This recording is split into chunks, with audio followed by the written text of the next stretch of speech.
Donc, alors pour te réintroduire, donc tu es élu depuis avril 2020 à la ville de Ville-d'Avray. C'est pas redondant, ça se dit vraiment comme ça. C'est ça. Tu es arrivé dans ce contexte un peu compliqué et tu es devenu le super animateur des réunions publiques à distance. Tu le Donc, disais tout à l'heure aussi, Ville-d'Avray, c'est une ville de 11 000 habitants. On est dans les Hauts-de-Seine, entre grosso modo Boulogne et Versailles, hein, pour pour la localiser à peu situer, près ouais, ouais, ouais, ouais. la région parisienne. Il y a quand même un enjeu de rénovation du cœur de ville. Ouais, c'est ça. Alors, dans les éléments de contexte, en fait, hein, Ville d'Avray, c'est une ville où, en général, quand on arrive, on n'en repart pas. Donc, ce qui fait que dans cette ville-là, il y a quand même 80% de gens qui sont là depuis très, très longtemps et surtout propriétaires. Donc, ça pas beaucoup de turnover dans cette ville. Il y a tout juste un an, donc on était l'équipe de la mairie sortante. On a présenté un projet politique qui était de dire, voilà, ça fait quelques années qu'on vit bien dans cette ville, mais il faudrait la moderniser comme on modernise aujourd'hui nos moyens de communication pour interagir avec les gens. Et dans notre programme, il y avait quelque chose de très ambitieux qui était la rénovation du centre-ville. Donc, on n'a pas gagné les élections haut la main, hein, si ça peut rassurer un certain nombre de participants aujourd'hui. Et derrière ces élections-là, eh bien, ce qu'on s'est dit, c'est comment on va travailler pour les 6 prochaines années. Alors, on n'avait pas prévu qu'il y aurait une crise sanitaire, hein, évidemment. Comment on va travailler pour ces 6 prochaines années pour être sûr que dans le temps imparti, donc celui du mandat, le programme de transformation, de rénovation de cette ville qu'on a imaginé pourra se passer dans les meilleures conditions, avec des évolutions sociétales que personne n'a ignorées, puisqu'on a vu ce qui s'est passé aux États-Unis. C'est-à-dire qu'aujourd'hui, on a tous un certain nombre de médias pour communiquer et dans l'ensemble de ces médias, il y a des médias qui sont vertueux, d'autres qui sont beaucoup moins. On va parler des réseaux sociaux, qui souvent sont des endroits où les gens s'expriment assez fortement, mais jamais avec, enfin rarement avec l'objectivité qui est nécessaire au type d'échange dont on a besoin pour administrer et s'occuper d'une ville. Donc Donc, en novembre 2020, vous avez lancé une première brique, qui est la plateforme numérique de participation citoyenne, mais alors, aussi tout un écosystème, disons, d'outils pour animer à distance les échanges avec les habitants. ouais, c'est ça. Alors, en fait, quand on a gagné les élections, au lendemain des élections, bon, bah, on a tous été confinés. Et là, on s'est dit, bon, on va regarder autour de nous. Donc, autour de nous, bah, c'était la Boétie Partner et puis c'était Citizen Lab et d'autres, hein.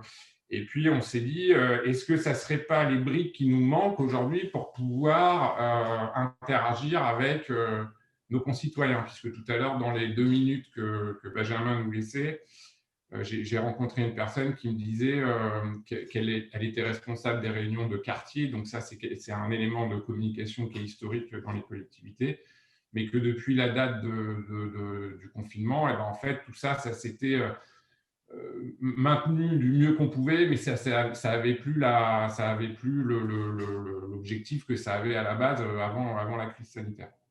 Et donc, notre maire nous a dit, bah moi, alors ça c'est une règle qu'il faudra retenir, hein, c'est celui qui décide, c'est celui qui préside la ville. Notre maire nous a dit, moi je veux absolument trouver un moyen d'interagir avec les gens pendant cette crise. Et donc, on a fait 2 propositions. Une première qui est de mettre en œuvre une plateforme de démocratie participative. Donc, pour faire ça, on a créé une délégation. Et c'est Citizen Lab qui incarne avec l'outil ce qu'on appelle, enfin, de manière marketée, la démocratie participative. Et puis, en parallèle de ça, on a avec les élus et les agents de la ville travaillé à une manière d'animer à distance. Donc, en gros, expliquer aux gens ce qu'on fait au quotidien, malgré le confinement, malgré tout ce qu'on nous demande de respecter depuis un an, pour que les gens aient le sentiment que rien ne se soit arrêté et que la vie continue, même si le cadre et le contexte sont différents. Quel type de format alors est-ce que tu animes à Ville d'Avray? Quelle est la fréquence? Quels sont les sujets discutés? Est-ce que tu peux nous expliquer un peu ce que tu Alors fais? sur les formats, en fait, nous, on partait clairement de rien, hein. On avait l'habitude, dans notre ville, si vous voulez, de faire les marchés le dimanche et de rencontrer des gens. On avait aussi des habitudes qui sont historiques, qui sont celles de prendre rendez-vous avec le maire ou prendre rendez-vous avec l'adjoint.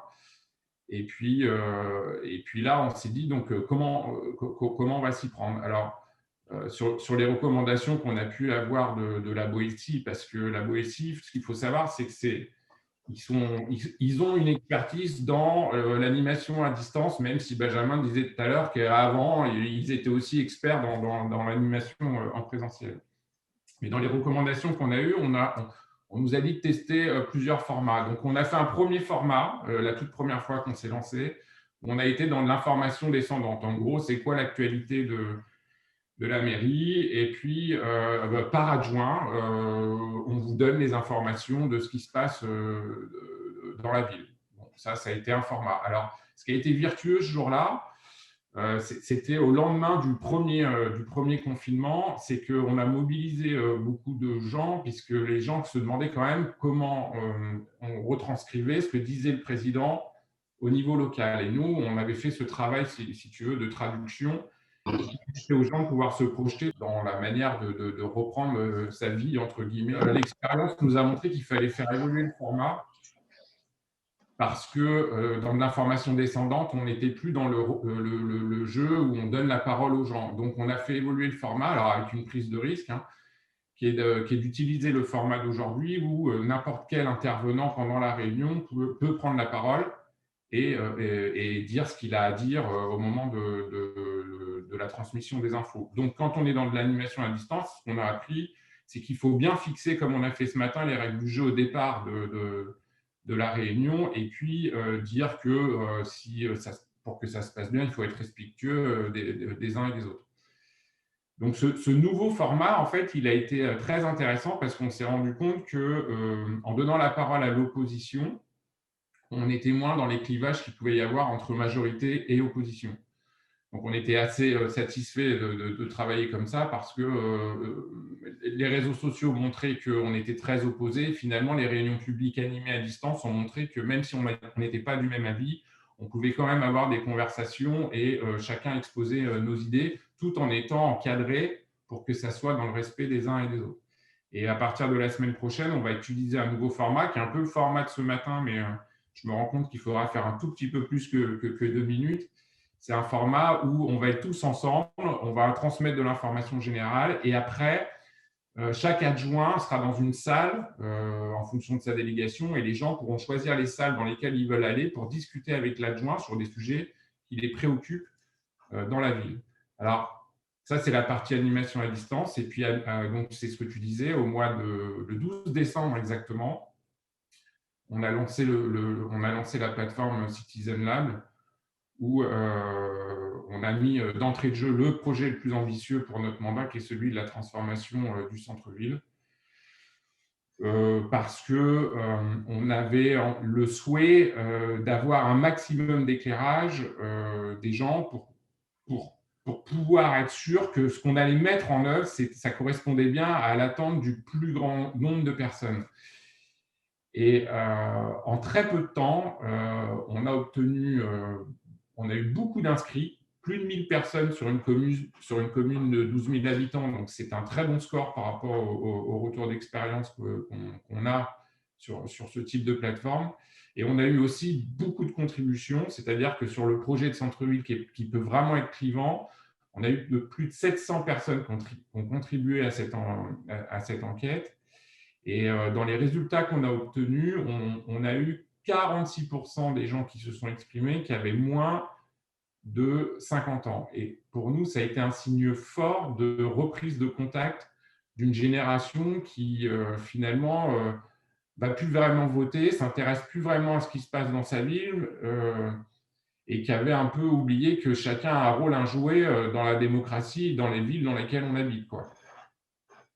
Voilà. Et si tu devais refaire cet enchaînement d'expériences, il y a des choses que tu ferais différemment. Comment est-ce que Voilà, quels sont les grands enseignements là, de ces quelques mois aux manettes de l'animation des réunions à Alors, distance?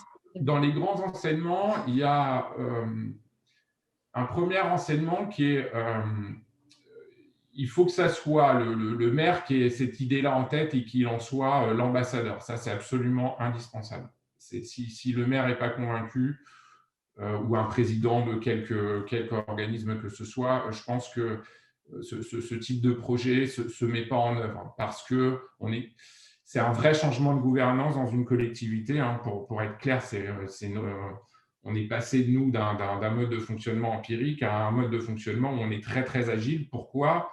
Parce qu'on est en permanence en train de communiquer. Donc, on a rajouté des briques à des supports de communication avec un avantage qui est celui d'avoir des retours très rapides, mais aussi un inconvénient, c'est que comme on est en quasi-live, il faut en permanence maintenir l'actualité auprès des gens parce qu'on les habitue à les alimenter. Donc ça veut dire quoi concrètement? Ça veut dire que ça soit dans les élus ou dans l'administration, il y a un changement de méthode de travail. On passe d'un mode de fonctionnement en silo à un mode de fonctionnement où on est tous ensemble. Et les impacts que ça a eu chez nous, c'est qu'on n'était pas vraiment préparé à devoir alimenter à la fois ces réunions à distance. Donc, il faut les préparer. Et c'est là où la Boétie nous a vachement aidés parce que quand on a peur, on n'y va pas. Donc, la Boétie, l'avantage, c'est qu'avec son benchmark, elle nous a rassurés en permanence dans la manière de préparer ces événements. Quand on a fait les événements, c'est absolument fondamental d'être accompagné parce que quand on est à distance, on a l'impression que tout se passe bien, que ça se fait naturellement, mais la vérité, c'est que derrière, il y a une régie et cette régie-là, elle vous permet en tant qu'élu d'être dans une interaction où on a l'impression que tout est fluide. Alors, c'est là où finalement on se rend compte que le distanciel et le présentiel ont quand même ont beaucoup de points communs dans la manière d'animer tout ça. Et puis, ce qui est important derrière, c'est qu'une fois que ça a été fait, c'est comment on corrige ou comment on améliore cette animation à distance pour capter finalement le plus de public possible les fois suivantes. Donc, est-ce qu'on augmente la fréquence? Est-ce qu'on la réduit? Est-ce qu'on change le format? Parce que nous, dans les grands enseignements, on s'est rendu compte, en ne donnant pas la parole à l'opposition, alors maladroitement, hein, sûrement, puisque c'est moi qui tiens un peu la baguette magique, a posteriori du rendez-vous, on s'est fait détruire sur les réseaux sociaux. Et puis la fois suivante, ça a été plus vertueux et du coup, on a été remercié. Donc, ça c'est un enseignement super important. Il faut que le chef décide de faire comme ça et il faut que derrière, les équipes s'adaptent à cette nouvelle méthode de travail qui est quand même assez énergivore parce que jamais ou rarement pratiquée dans ce type d'institution. Oui, effectivement, nous, quand on arrive à Villeneuve, ce que dit Julien, on le ressent très, très vite et on le ressent dans toutes les communes qu'on accompagne. C'est qu'effectivement, il y a de la peur et il y a un besoin d'être rassuré. Nous, on fait vraiment le parallèle avec ce qu'on vit dans les entreprises. En fait. Dans les entreprises, quand on a commencé à faire des webinaires ou des réunions où on ouvrait les questions, on laissait la parole ouverte, etc., il y avait cette peur. Comment on fait? Mais la réalité, c'est qu'aujourd'hui, les réseaux sociaux nous imposent de nous ouvrir complètement et d'être transparents parce que on ne peut pas modérer Facebook, on ne peut pas modérer Twitter. Et donc, c'est un peu comme ça qu'on est arrivé petit à petit. Et je crois que c'est la méthode des petits pas, en fait, à Ville d'Avray qui a fonctionné. C'est-à-dire qu'on a commencé par une réunion qui était relativement fermée, mais qui s'ouvrait avec des questions qu'on gardait un peu pour nous. Et petit à petit, on a ouvert. Et aujourd'hui, effectivement, on est dans un modèle de réunion qui est complètement… qui recrée les conditions en fait, du présentiel parce que c'était ça notre enjeu. En fait. Notre enjeu, c'était de rapprocher les élus des citoyens et de continuer à créer du lien et surtout créer des nouveaux liens en fait, et créer des conversations citoyennes. Et donc, plus on ouvre et plus on se rapproche de réunions un peu informelles comme on peut avoir lors des réunions de marché, les réunions de quartier, etc., où tout le monde est ensemble, tout le monde répond aux questions et échange. Je peux rajouter une chose, Stéphanie, sur l'idée que, en plus, c'est vraiment intéressant parce qu'il y a une sorte d'apprentissage de la pratique de la conversation. Et donc, petit à petit, en fait, le collectif apprend et il est très raisonnable. Au début, on a peur justement vous voyez, des gens qui prennent la parole. Et donc, en structurant doucement comme ça le mode de prise de parole, en fait, le collectif apprend. Et s'il y a des nouveaux arrivants, ils se mettent dans le moule. Donc, on a très, très, très, très peu de risques. Vous voyez, il y a une sorte d'autorégulation qui se fait. Et c'est assez vertueux comme mécanique. Voilà, je voulais juste dire ça. Et je crois que ce qui a fonctionné aussi à Ville d'Avray, c'est que, en fait, pour être bon dans une réunion ouverte et être prêt à répondre à toutes les questions, même les plus difficiles, il faut se préparer. Et en fait, on a vraiment, vraiment travaillé avec tous, hein, avec le maire, avec tous les élus, pour justement préparer les interventions, être prêt à donner des éléments courts, contexte très clair. Et je pense que c'est ce qui fait aussi que les réunions sont appréciées parce qu'on répond à toutes les questions. On utilise en fait ce Canva qui nous aide en fait à designer tous les moments collectifs chez la Boétie. Et en fait, on se rend compte que c'est souvent la même chose. En fait, il y a un point de départ du groupe qui est avec des opposants, des personnes âgées qui sont disponibles, mais pas forcément connectées, des citoyens qui sont intéressés par les sujets. Il y a des alliés aussi. Le point d'arrivée, c'est que ce qu'on veut, c'est gagner, c'est que les citoyens se sentent plus proches des élus et qu'ils soient motivés pour participer aux concertations. Ce qu'on essaye d'éviter, c'est les zones d'ennui et les zones d'angoisse, les présentations trop longues et langue de bois. Donc, beaucoup de préparation pour ça. Et voilà, l'angoisse et la peur dont on parlait, c'est les prises de parole trop agressives et les présentations trop techniques. Et donc, tout ça, c'est tout ce qu'on met dans notre chapeau pour aller vers notre enjeu qui est de mobiliser la majorité silencieuse. Ce qu'on veut faire quand on fait une réunion, c'est venir chercher ceux qu'on ne voit pas d'habitude, ceux qui ne s'expriment pas. Voilà. Donc, ce que tu appelles la minorité bruyante, c'est ça? C'est ça, c'est ça. Tout à fait. Et donc, à partir de ça, on peut créer justement le corps de notre réunion. L'idée, c'est d'assurer la participation. Et les citoyens, ils seront satisfaits s'ils peuvent s'exprimer. Donc, on crée des espaces pour qu'ils puissent s'exprimer. Ils ne viennent pas juste écouter, ils viennent aussi s'exprimer. Et donc, l'interactivité, c'est mathématique. Il faut des temps d'échange, il faut beaucoup de questions-réponses. Il faut, dès qu'on peut, mettre des salles de petits groupes, faire les exercices qu'on a fait, on peut très bien les faire avec les citoyens. Et à chaque fois, essayer le plus possible de se rapprocher de ce qu'on fait en présentiel.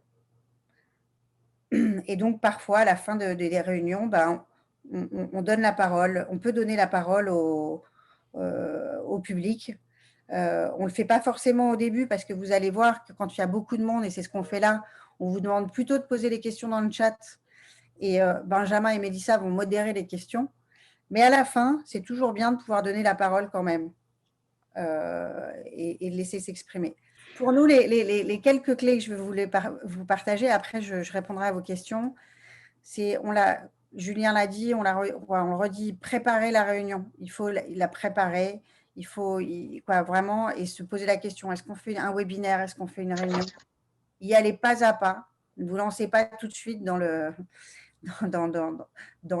meeting, commencez par un webinaire tranquillement. Habituellement, les webinaires, c'est exactement comme si vous étiez dans une salle et vous avez les personnes dans la salle qu'on ne voit pas, qu'on peut entendre éventuellement, à qui qu'on peut faire intervenir, mais on ne les voit pas. Et on a les personnes qui sont mises en lumière sur scène, qui peuvent rentrer sur scène, sortir de scène à un moment. Donc là, c'est vraiment descendant, hein, c'est plutôt pour du descendant. On peut poser des questions-réponses, mais il n'y a pas la possibilité des petites salles, etc. Le meeting, c'est vraiment ce qu'on fait là aujourd'hui, c'est-à-dire qu'on a tous les mêmes droits, on se voit tous et on peut échanger les uns avec les autres. Donc, soigner l'inclusion, Benjamin l'a dit, donnez vite la parole. Je ne vais pas revenir, il a expliqué pourquoi. Limiter les temps de présentation, ça a été le plus difficile en fait au départ parce qu'on est habitué à des à des élus qui veulent dire tout, qui veulent en dire trop. Et donc, il faut les aider à synthétiser.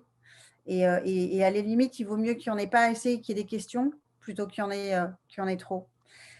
Ce qu'on fait là, utiliser tous les ventails d'interaction, converser, sondage, répartir en sous-salles, c'est ce qu'on a fait. Et surtout des réunions courtes qui finissent à l'heure. Vous allez le voir, on va tout faire pour terminer à l'heure et si possible un peu plus tôt. Voilà, et ce qui est très très important, et parce qu'on a parlé de communication et en plus dans le sondage, c'est vraiment ce qui revient, c'est comment faire venir du monde à ces réunions. Il y a un vrai cercle vertueux en fait qu'on a découvert avec les réunions publiques et la plateforme citoyenne en fait. Les réunions publiques et la réunion publique, la première réunion publique, elle a servi à lancer la plateforme. Et en gros, les premières personnes qui se sont inscrites sur la plateforme, c'est ceux qui sont venus à la première réunion publique, justement sur la rénovation du centre-ville. Et ceux qui sont inscrits sur la plateforme par d'autres biais, parce qu'on a lancé, on en reparlera, mais il y a eu vraiment un gros plan de communication pour amener du monde sur la plateforme. Et de la plateforme, on utilise cette base de données de mail, parce qu'en fait, on va avoir une base de données qui va s'enrichir. Aujourd'hui, on est entre 700 et 1000 adresses mail à qui on adresse le mail d'invitation à la réunion publique. Donc, ça nous fait une base d'invités qui est énorme et qu'on n'avait absolument pas avant d'avoir la plateforme. Donc, il y a vraiment un cercle vertueux entre les deux. Moi, à chaque fois on utilise le mot inclusion, je le vois des deux côtés, c'est-à-dire il y a le côté inclusif, donc fracture numérique auquel on répond.